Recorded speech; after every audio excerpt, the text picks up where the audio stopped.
Hello, আসসালামু আলাইকুম। কেমন আছেন সবাই? সবাইকে স্বাগতম।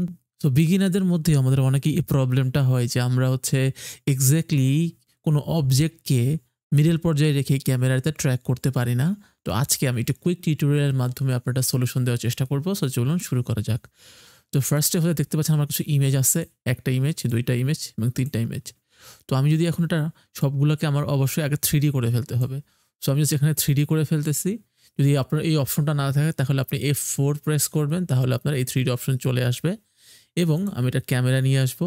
রাইট ক্লিক, নিউ, দেন ক্যামেরা এবং নাম দিব জাস্ট যেরকম ছিল মানে 35 mm, দেন ওকে প্রেস করব। বাট এখানে একটা নতুন নাল অবজেক্ট নিয়ে আসবো। সো নিউ প্লাস নাল অবজেক্ট এবং এইটাকে 3D করে ফেলবো এবং এই ক্যামেরাটাকে এই নাল অবজেক্টের সাথে প্যারেন্ট করে দিব। জাস্ট ড্র্যাগ ইট হিয়ার, দেন এখানে ছেড়ে দিবেন। এরপর আমি এটা কোনোটা শেপ নিয়ে আসবো, মানে এটা লাইন বা এনিথিং। সো আমি যদি পেন টুল থেকে এটা লাইন ড্র করি সামথিং, ধরেন এখান থেকে এই পর্যন্ত যাবে, দেন এবার এখানে ফিরে আসবে, মানে একটা বক্রাকার লাইনের মতো। ওকে, দেখতে পাচ্ছেন এখানে আপনার স্ট্রোক থাকবে, ফিল থাকবে না। সো আপনি স্ট্রোকটা কমে দিতে পারেন জাস্ট যদি দেখার জন্য, অথবা এখানে স্ট্রোকে ক্লিক করে আপনি এখানে আরও কোনো কাজ করতে পারেন। এবং আমরা এখানে স্ট্রোকের যেই পাথটা আছে এটা আমরা কপি করব।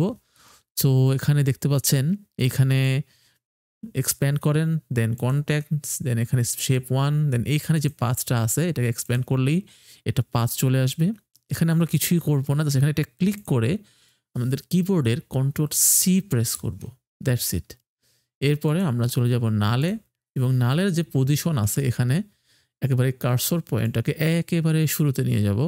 দেন এই পজিশনটাকে সবগুলোকে 0 করে দিব। এখানেও 0, এখানেও 0। ঠিক আছে? এরপর এই পজিশনের উপর ক্লিক করে Ctrl+V দিয়ে ওই যে পাথটা আমরা কপি করেছিলাম ওটা পেস্ট করে দিব। তো দেখেন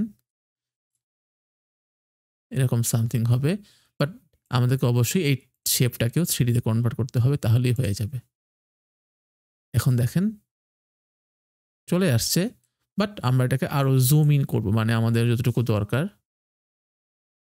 নেক্সট স্টেপে আমরা এই যে এটা আসলো, দেখতে পাচ্ছেন পুরো মিডল পর্যায়ে ক্যামেরাটা ফোকাস থাকছে।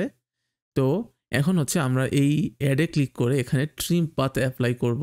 সো ট্রিম পাথ, দেন এখানে অ্যাপ্লাই করার পরে দেখতে পাচ্ছেন এইখানে এই যে এটা আসলো, এর যেই যতটুকু জায়গা অতটুকু আমরা ট্রিম পাথে অ্যাপ্লাই করব। সো আমরা এখানে এন্ডে এটা ক্লিক করব 100% এবং শুরুতে যাব এবং এন্ড 0%। সো জিনিস হবে এরকম।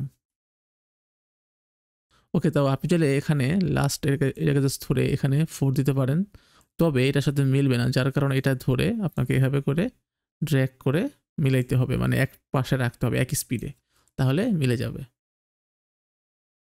সি, তো অনেকে আবার অনেক সময় ডট ডট স্ট্রোক দেয়, এটাও ইজি। আপনি জাস্ট এখানে এই শেপের যে স্ট্রোক আছে এটা যাবেন, যাওয়ার পরে এখানে দিয়ে যাবেন ড্যাশেস আছে, ড্যাশেস এখানে ক্লিক করে দেখবেন যে আপনার এখানে ড্যাশ পাবেন। বুঝতে পারছেন যে ড্যাশ চলে আসছে এবং ড্যাশের কতটুকু ড্যাশ হবে এবং বেশি না কম এটাও আপনি এখান থেকে সিলেক্ট করতে পারবেন। দেখেন এখন দেখতে পাবেন। এখন আমি যদি মিডল পর্যায়ে দেখাই ফিট স্ক্রিন, নাও সি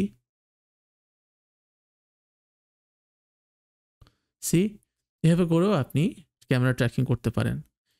তো দ্যাটস ইট, ছিল কুইক টিউটোরিয়াল। নেক্সটে আরও ক্যামেরা নিয়ে আরও ভালো বড় টিউটোরিয়াল আসবে। সো সবাইকে ধন্যবাদ। আসসালামু আলাইকুম, দেখা হবে আমাদের নেক্সট টিউটোরিয়ালে। আল্লাহ হাফেজ।